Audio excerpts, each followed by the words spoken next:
हमारे वीडियो मसीहियों को बाइबल सिखाने के लिए और उन लोगों के लिए बनाए जाते हैं जो सच्चे परमेश्वर को ढूंढ रहे हैं। किसी अन्य धर्म की आलोचना करना या उसके अनुयायियों का अपमान करना हमारा उद्देश्य बिल्कुल नहीं है। लेकिन कई क्षेत्रों में बाइबल की शिक्षाएं अन्य धर्मों के साथ मेल नहीं खाती। इसलिए अगर किसी को बाइबल की शिक्षाओं से ठेस पहुंचती हो तो कृपया हमारे वीडियो ना देखें। आज का शीर्षक है बाइबल मसीहियों को मूर्ख क्यों कहती है। सबसे पहले मैं आपको एक कहानी सुनाता हूं। एक बहुत धनी मनुष्य था और उसके बहुत से खेत खलिहान, जमीन जायदाद सब थे। लेकिन उसने अपना घर अपने खेत खलिहानों के बीच में बहुत छोटा सा साधारण सा घर बनाया था। उस मनुष्य के 3 बेटे थे।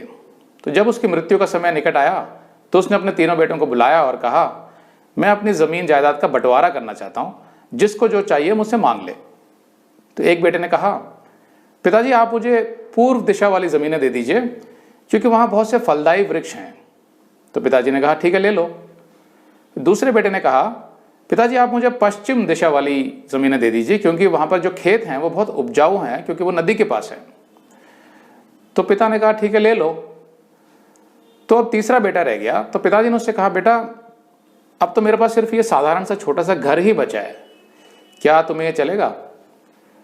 तो वो छोटा जो तीसरा बेटा था उसने बोला, पिताजी जो भी आप मुझे देंगे मैं खुशी से ले लूंगा। तो वो घर उसको मिल जाता है। तो इस तरह वो बंटवारा हो जाता है। फिर जो बाकी दोनों बेटे थे वो अपनी जमीनों का ख्याल रखने के लिए चले जाते हैं। तो ये छोटा जो तीसरा बेटा होता है वो पिताजी के पास रह जाता है। तो पिताजी उससे कहता है, बेटे तुमने ये छोटा घर लेना क्यों मंजूर किया? तो वो बेटा कहता है, पिताजी अगर आप मुझे कुछ भी नहीं देते तो भी चल जाता, क्योंकि जिस प्रेम से आपने मुझे पाल पोस कर बड़ा किया है मेरे लिए तो उतना ही काफी था। तो ये सुनकर वो पिता कहता है, बेटा मैं जानता था कि तुम्हारा ही प्रेम मेरे प्रति सच्चा है, इसलिए मैं तुम्हें एक राज की बात बताता हूं। इस घर के नीचे की जो जमीन है उसके अंदर मैंने बहुत बड़ा खजाना गाड़ के रखा हुआ, जिसमें बहुत सोना चांदी है। तो जब मैं मर जाऊं तो तुम वो जमीन खुदवा के सारा खजाना ले लेना, और उस खजाने से तुम इससे भी बड़े बड़े खेत खलिहान खरीद सकते हो और इससे भी बड़ा घर बना सकते हो। तो तीसरे बेटे ने अपने पिता के प्रेम को चुना और उसे सब कुछ मिल गया। तो ऐसा ही कुछ यीशु ने भी समझाया स्वर्ग के राज्य के विषय में मत्ती 13:44 में। स्वर्ग का राज्य खेत में छिपे हुए धन के समान है, जिसे किसी मनुष्य ने पाकर छिपा दिया और मारे आनंद के जाकर अपना सब कुछ बेचकर उस खेत को मोल लिया। अब जितने भी लोग जो मेरे को जानते हैं और वो जानते हैं कि अब मैं प्रचार के काम में लग गया हूं और बाइबल सिखाने में लग गया हूं, तो वे मुझसे कहते हैं कि भाई तुम तो बहुत टैलेंटेड थे, तुम अपना बिजनेस कर रहे थे जिसमें तुम बहुत तरक्की कर रहे थे, फिर तुम मीडिया में चले गए जहां तुम्हारे काम की बहुत प्रशंसा होती थी। तो हम तो ये उम्मीद करते थे कि तुम आगे जाके बहुत नाम कमाओगे, बहुत धन कमाओगे मीडिया की लाइन में। लेकिन हमें अब लगता है कि तुमने अपना टैलेंट वेस्ट कर दिया और अपना जीवन बर्बाद कर दिया। लेकिन मैं सोचता हूं कि जब मैं वो सब कर रहा था संसार में, तब परमेश्वर मुझे मूर्ख समझता था और अब वो मुझे बुद्धिमान समझता है। मुझे इससे फर्क नहीं पड़ता कि लोग मेरे बारे में क्या सोचते हैं, मुझे इससे फर्क पड़ता है कि परमेश्वर मेरे बारे में क्या सोचता है। तो परमेश्वर मुझे अब बुद्धिमान समझता है, क्योंकि पहले मुझ में सांसारिक बुद्धि थी, लेकिन अब मेरे अंदर परमेश्वर की बुद्धि आ गई है। तो फिर बाइबल मसीहियों को मूर्ख क्यों कहती है? जब बाइबल मसीहियों को मूर्ख कहती है तो वो यही कहती है कि संसार की नजर में मसीही मूर्ख हैं, क्योंकि जब मसीही यीशु के लहू से मिलने वाले उद्धार का प्रचार करते हैं तो संसार उसे मूर्खता समझता है, और जब मसीही मृत्यु के पश्चात स्वर्ग में अनंत काल के जीवन की बात करते हैं तो संसार उसे काल्पनिक समझता है और गंभीरता से नहीं लेता।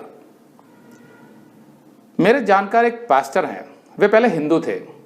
उन्हें मसीहत के बारे में कुछ भी नहीं पता था। उन्हें यह भी नहीं पता था कि बाइबल के आधार पर चलने वाली क्रिश्चियनिटी और रोमन कैथोलिक धर्म में क्या अंतर है।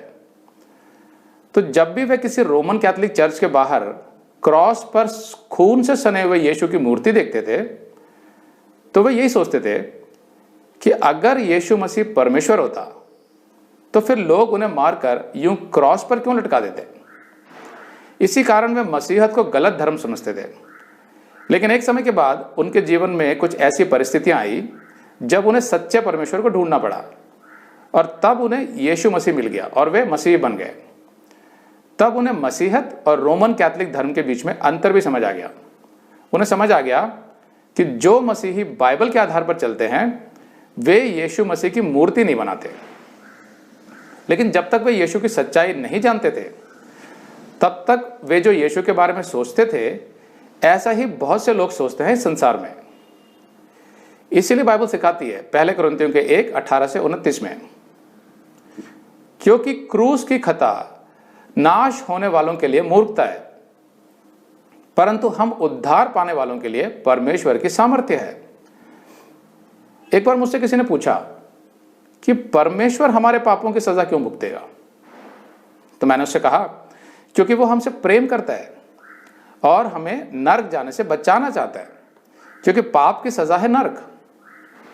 आपके अच्छे कर्म आपके पापों को काट नहीं सकते। ये ठीक वैसे ही है जैसे अगर कोई मनुष्य किसी की हत्या कर दे और बाद में बहुत से अच्छे कर्म करे तो भी उसकी हत्या का दंड खत्म नहीं हो जाता, वो दंड तो उसे भुगतना ही पड़ेगा। लेकिन परमेश्वर नहीं चाहता कि मनुष्य नरक जाए, इसीलिए उसने हमारे सभी पाप अपने ऊपर लेकर दंड भुगता, ताकि जो कोई उसके बलिदान पर विश्वास करके उसे अपना एकमात्र प्रभु और परमेश्वर स्वीकार कर ले और उसके बताए मार्ग बाइबल पर चलने को तैयार हो जाए, वो अपने पापों के दंड अर्थात नरक से बच जाएगा। तो बहुत से लोग क्रूस की कथा को मूर्खता समझते हैं कि ऐसा कैसे हो जाएगा कि किसी एक के बलिदान से संपूर्ण मानव जाति के पापों का दंड भुगता जा सकता है। इसमें तो कोई अर्थ नहीं है। वैसे भी मनुष्य को अपने पापों का दंड स्वयं भुगतना चाहिए, ऐसा संसार सोचता है। वे ये नहीं समझ पाते कि जिसने बलिदान दिया वो कोई मनुष्य नहीं था, बल्कि मनुष्य के रूप में स्वयं परमेश्वर था, और परमेश्वर में सामर्थ्य है सभी मनुष्यों के पापों का दंड भुगतने का। वे परमेश्वर के प्रेम को नहीं समझ पाते, इसीलिए क्रूस को मूर्खता समझते हैं। लेकिन जो लोग सच्चे और जीवित परमेश्वर को जान जाते हैं वे क्रूस की कथा को परमेश्वर का सामर्थ्य समझते हैं, क्योंकि वे समझ जाते हैं कि मनुष्यों के उद्धार का दूसरा कोई रास्ता नहीं है। तो एक ही संदेश का अर्थात क्रूस की कथा का लोगों पर अलग अलग असर क्यों पड़ता है? कोई उसे मूर्खता और कोई उसे परमेश्वर की सामर्थ्य क्यों समझता है? क्योंकि यह मनुष्य के हृदय पर निर्भर करता है कि किसके दिल में सच्चे परमेश्वर के लिए कितनी जगह है। जब धूप बर्फ पर पड़ती है तो बर्फ पिघल जाती है, लेकिन वही धूप जब गीली मिट्टी पर पड़ती है तो मिट्टी सख्त हो जाती है। तो ऐसे ही किसी का दिल तो सुसमाचार से पिघल जाता है और किसी का दिल सख्त हो जाता है। बाइबल के आधार पर जिसका दिल हमेशा यीशु मसीह के सुसमाचार के लिए सख्त रहता है वो विनाश की तरफ बढ़ रहा है। आज संसार में बहुत ज्ञान है, हर तरह का ज्ञान। मनुष्य अपने को बहुत ज्ञानी समझता है, उसमें अहंकार आ गया है। उसे लगता है कि वो अपनी बुद्धि से सब बातों के समाधान निकाल लेगा। वो अपने जीवन के हर फैसले अपनी बुद्धि से लेता है। देशों के बड़े बड़े राजनीतिक फैसले भी मनुष्य की बुद्धि से ही लिए जाते हैं, परमेश्वर की सलाह से नहीं। लेकिन अपने संपूर्ण ज्ञान से भी मनुष्य मृत्यु पर विजय नहीं पा सका है अभी तक।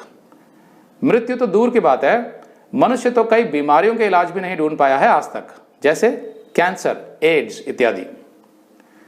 मनुष्य के पास तो इतना भी ज्ञान नहीं है कि वो प्राकृतिक दुर्घटनाओं को रोक सके, अर्थात नेचुरल डिजास्टर्स को, जैसे बाढ़, भूकंप, विनाशकारी तूफान इत्यादि।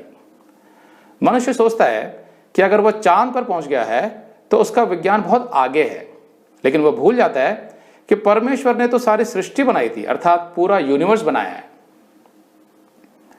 इसीलिए परमेश्वर मनुष्य के सभी ज्ञान को तुच्छ समझता है, जैसा अगली आयत में लिखा हुआ है। क्योंकि लिखा है कि मैं ज्ञानवानों के ज्ञान को नाश करूंगा और समझदारों की समझ को तुच्छ कर दूंगा। कहां रहा ज्ञानवान, कहां रहा शास्त्री, कहां इस संसार का विवादी? क्या परमेश्वर ने संसार के ज्ञान को मूर्खता नहीं ठहराया? मालूम है परमेश्वर संसार के ज्ञान को मूर्खता क्यों ठहराता है? क्योंकि अपने पूरे ज्ञान के बावजूद भी ये संसार सच्चे परमेश्वर को नहीं जान पाया, बल्कि परमेश्वर से दूर हो गया। जितना संसार का ज्ञान बढ़ता गया, उतना ही वह परमेश्वर से दूर होता चला गया। मनुष्य ने अपनी समझ से कई बड़े बड़े धर्म भी खड़े कर लिए हैं, लेकिन फिर भी वो सच्चे और जीवित परमेश्वर से कोसों दूर है।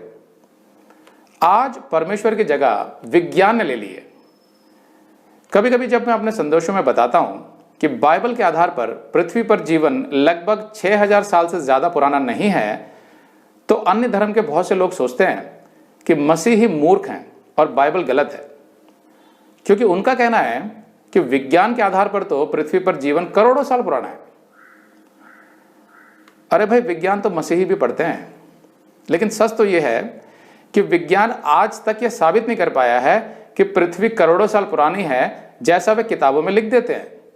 बल्कि जब कुछ अच्छे वैज्ञानिकों ने ईमानदारी से खोज की, तो उन्हें यह जानकर बहुत हैरानी हुई कि पृथ्वी तो बहुत जवान है।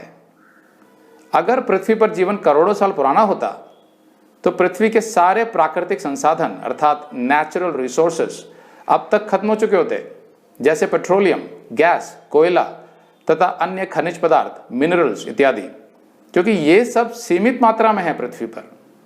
लेकिन ये सब कुछ आज भी पाया जाता है और आने वाले कई वर्षों तक चलेंगे। इसी तरह और भी बहुत से वैज्ञानिक सबूत हैं जो साबित करते हैं कि पृथ्वी बहुत जवान है। इट्स ए यंग अर्थ। आज का मनुष्य सोचता है कि विज्ञान से वो अपने जीवन को बेहतर बना सकता है, इसीलिए उसे क्रूस की कथा मूर्खता लगती है। अगली आयत कहती है, क्योंकि जब परमेश्वर के ज्ञान के अनुसार संसार ने ज्ञान से परमेश्वर को ना जाना, तो परमेश्वर को यह अच्छा लगा कि इस प्रचार की मूर्खता के द्वारा विश्वास करने वालों को उद्धार दे। तो जब परमेश्वर ने देखा कि मनुष्य अपने ज्ञान के अहंकार में परमेश्वर के ज्ञान को तुच्छ समझने लगा है, तो परमेश्वर को यही अच्छा लगा कि जिस क्रूस की कथा को मनुष्य मूर्खता समझता है, उसी के प्रचार से वो उन लोगों का उद्धार करेगा जो उस कथा पर विश्वास कर लेंगे। तो मेरा और आपका उद्धार इसीलिए हुआ है क्योंकि हमने उस क्रूस की कथा पर विश्वास कर लिया, जिसको संसार तो मूर्खता समझता है, लेकिन वो परमेश्वर का ज्ञान है। अगली आयत कहती है, क्योंकि परमेश्वर की मूर्खता मनुष्यों के ज्ञान से ज्ञानवान है और परमेश्वर की निर्बलता मनुष्यों के बल से बहुत बलवान है। तो यहां जो परमेश्वर की मूर्खता लिखा है, इसका क्या मतलब है? क्या परमेश्वर कभी कोई मूर्खता कर सकता है? नहीं। इस आयत का मतलब केवल इतना ही है कि क्रूस पर यीशु के बलिदान की जिस कथा को संसार परमेश्वर की मूर्खता समझता है, वो मनुष्यों के किसी भी ज्ञान से ज्यादा ज्ञानवान है। आगे लिखा है, परमेश्वर की निर्बलता। तो क्या परमेश्वर कभी निर्बल हो सकता है? नहीं। तो यहां निर्बलता का अर्थ है, जब यीशु को क्रॉस पर लटकाया गया था, तो लोगों ने उसका मजाक उड़ाया था, जैसा मत्ती 27:42-43 में लिखा है। वे कह रहे थे यीशु के बारे में, यह तो इजराइल का राजा है, अब क्रूस पर से उतर आए तो हम उस पर विश्वास करें। उसने परमेश्वर का भरोसा रखा है। यदि परमेश्वर इसको चाहता है तो अब इसे छुड़ा ले, क्योंकि इसने कहा था मैं परमेश्वर का पुत्र हूं। तो यहां दूसरे शब्दों में संसार यीशु से कह रहा है, अगर तू खुद को परमेश्वर का पुत्र कह रहा है, तब तो परमेश्वर बड़ा निर्बल है, क्योंकि अपने इकलौते पुत्र को बचा नहीं पा रहा है, जो क्रॉस पर मारा जा रहा है। लेकिन संसार नहीं जानता था कि क्रूस पर यीशु का बलिदान परमेश्वर की निर्बलता नहीं, बल्कि उसका सामर्थ्य है, क्योंकि यह परमेश्वर की योजना थी कि उसी बलिदान के द्वारा मनुष्य के पापों को क्षमा मिले और उसका उद्धार हो। तो क्रॉस पर यीशु की मृत्यु तो परमेश्वर की योजना का पूरा होना था, जैसा यीशु से 700 साल पहले यशाया भविष्यद्वक्ता ने लिखा था, यशाया 53:5 में। परंतु यीशु हमारे ही अपराधों के कारण घायल किया गया, वह हमारे अधर्म के कामों के हेतु कुचला गया, हमारी ही शांति के लिए उस पर ताड़ना पड़ी कि उसके कोड़े खाने से हम चंगे हो जाएं। मतलब उसके बलिदान से हमारे सभी पाप क्षमा हो जाएं और हमारा उद्धार हो जाए।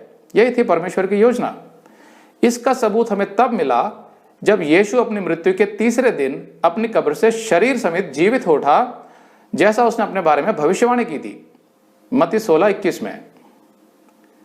उस समय से यीशु अपने चेलों को बताने लगा कि मुझे अवश्य है कि यरूशलेम को जाऊं और पुरनियों और महायाजकों और शास्त्रियों के हाथ से बहुत दुख उठाऊं और मार डाला जाऊं और तीसरे दिन जी उठूं। तो वो शरीर समेत जी उठा तीसरे दिन। तो जब यीशु जी उठा तो उससे यह साबित हो गया कि हर उस व्यक्ति के जो यीशु पर विश्वास करेगा उसके सभी पाप क्षमा हो जाएंगे। और साथ में यह भी साबित हो गया कि यीशु परमेश्वर है, क्योंकि परमेश्वर में मृत्यु नहीं होती। तो ये था वो परमेश्वर का ज्ञान जो मनुष्यों के सांसारिक ज्ञान से कहीं ऊपर है, और ये थी वो परमेश्वर की निर्बलता जो मनुष्यों के बल से कहीं ऊपर है। आगे की आयत कहती है, हे भाइयों, अपने बुलाए जाने को तो सोचो कि ना शरीर के अनुसार बहुत ज्ञानवान और ना बहुत सामर्थी और ना बहुत कुलीन बुलाए गए। अब संसार में आमतौर पर क्या होता है, किसी भी काम के लिए मनुष्य को उसकी बुद्धि और शक्ति और दूसरे कौशल की वजह से चुना जाता है। कभी कभी कुलीन अर्थात समाज में बहुत ऊंचे स्तर पर जो लोग होते हैं उनको चुन लिया जाता है। आमतौर पर जिसमें बुद्धि, शक्ति या कौशल की कमी होती है उसे नहीं चुना जाता। बड़ी बड़ी कंपनियों में, फौज में, पुलिस में, यहां तक कि हमारे व्यक्तिगत जीवन में भी ऐसा ही होता है। लेकिन अगली आयत कहती है, परंतु परमेश्वर ने जगत के मूर्खों को चुन लिया है कि ज्ञान वालों को लज्जित करे, और परमेश्वर ने जगत के निर्बलों को चुन लिया है कि बलवानों को लज्जित करे। तो यहां पर मूर्ख कौन है? यहां पर मूर्ख वे हैं जो साधारण लोग हैं, जिनमें ज्यादा बुद्धि या ज्यादा ज्ञान या ज्यादा धन या कौशल नहीं है, या वे समाज में बहुत ऊंचे स्तर पर भी नहीं है। यीशु के अधिकांश शिष्य तो साधारण मछुआरे थे जो ज्यादा पढ़े लिखे भी नहीं थे। तो परमेश्वर ने ऐसे साधारण लोगों को चुन लिया अपने काम के लिए, ताकि समय आने पर वे परमेश्वर के ज्ञान से सांसारिक ज्ञान वालों को लज्जित करे और परमेश्वर के बल पर संसार के बलवानों को लज्जित करे। तो अगली आयत कहती है, और परमेश्वर ने जगत के नीचों और तुच्छों को, वरन जो हैं भी नहीं उनको भी चुन लिया कि उन्हें जो हैं व्यर्थ ठहराएं। मतलब परमेश्वर ने अपने काम के लिए ऐसे लोगों को चुन लिया जिनको ये संसार कुछ भी नहीं समझता या उन्हें मूर्ख समझता है। लेकिन क्यों चुन लिया परमेश्वर ने ऐसे लोगों को? अगली आयत कहती है, ताकि कोई प्राणी परमेश्वर के सामने घमंड ना करने पाए। मतलब कोई अपनी बुद्धि, अपने बल, अपने धन या अपने कौशल पर घमंड करके ये ना कहे कि मैं अपने सामर्थ्य से परमेश्वर का कार्य कर रहा हूं। नहीं, परमेश्वर अपना कार्य अपने सामर्थ्य से करता है। लेकिन यहां पर यह भी ध्यान रखना जरूरी है कि परमेश्वर अपनी योजना में कई ऐसे लोगों को भी अपनी सेवकाई के लिए इस्तेमाल करता है जिनमें बहुत बुद्धि, बल या कौशल हो। जैसे पुराने नियम में शिमशोन था, जिसको यहोवा ने बहुत बल दिया था, और शिमशोन के द्वारा यहोवा ने पलिश्तियों का नाश किया था। नए नियम में पौलुस, जो एक अति बुद्धिमान ज्ञानी शास्त्री था, उसको यीशु ने चुना अन्य जातियों को सुसमाचार सुनाने के लिए। तो फिर वे मूर्ख कैसे हुए? वे मूर्ख ऐसे हुए कि उन्होंने अपने बल और अपनी बुद्धि को परमेश्वर के सामने समर्पित कर दिया कि प्रभु, जो भी बल और ज्ञान हमारे में है, जिसकी वजह से संसार हमारा मान करता है, वो तो तूने हमें दिया है। हमें यह समझ आ गया है कि तेरे बल और तेरी बुद्धि के सामने मनुष्य का बल और बुद्धि कुछ भी नहीं है। इसलिए हमें क्षमा कर कि पहले हम अपने पर घमंड करते थे, और हमें अपने कार्य के लिए इस्तेमाल कर प्रभु। तो ऐसा मनुष्य जब अपने को खाली करके परमेश्वर के सामने झुक जाता है और उसके बताए मार्ग पर चलने को तैयार हो जाता है, तो संसार उसे मूर्ख समझता है। तो ऐसे मूर्ख जब लोगों को क्रूस की कथा सुनाते हैं और कहते हैं कि इसी क्रूस की वजह से मनुष्य का जीवन बदलेगा और उसके जीवन में शांति आएगी, इसी क्रूस की वजह से संसार में शांति आएगी, इसी क्रूस की वजह से मानव जाति का उद्धार होगा इत्यादि, तो ऐसा प्रचार करने वाले संसार की नजर में मूर्ख कहलाते हैं। इसीलिए मैं और आप मूर्ख हैं संसार की नजर में। जब हम लोग बाइबल की बातें करते हैं तो लोग हमसे कहते हैं, अरे भाई आपके विचार तो बहुत पुराने हैं, आप तो दकियानूसी बातें करते हैं। जरा आंख खोलकर देखो संसार कितना आगे निकल चुका है।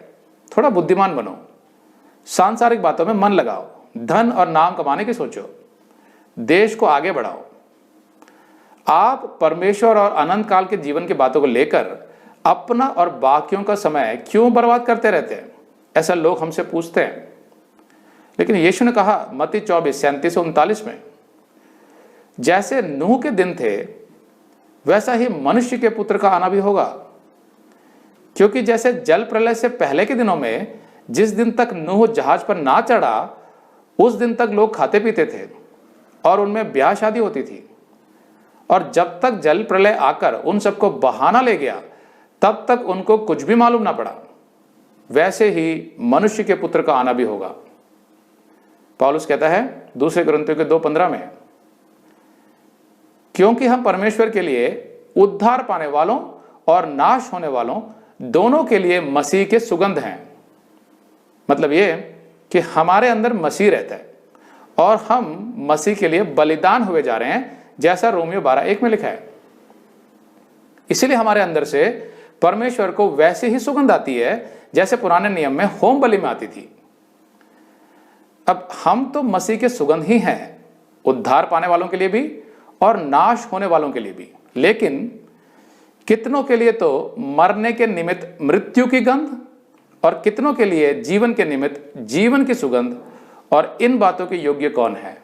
मतलब ये कि जिन लोगों ने सच्चे परमेश्वर के लिए अपने मन कठोर किए हुए हैं उनके लिए तो हम सुगंध नहीं बल्कि मृत्यु की दुर्गंध है। मतलब हमारी सुगंध उनकी नाक में चुभती है। लेकिन जिन्होंने अपने मन सच्चे परमेश्वर के लिए खोल दिए हैं उनके लिए हम और हमारा संदेश जीवन की सुगंध है। तो ऐसे कौन लोग हैं जिनमें इन दोनों बातों की योग्यता हो? मतलब किसी के लिए दुर्गंध और किसी के लिए सुगंध। केवल मसीही। नाश हुए जाने वाले सांसारिक मनुष्यों के लिए हम मूर्ख हैं, दुर्गंध हैं, लेकिन परमेश्वर के लिए हम बुद्धिमान हैं, ज्ञानवान हैं और सुगंध हैं। आमीन।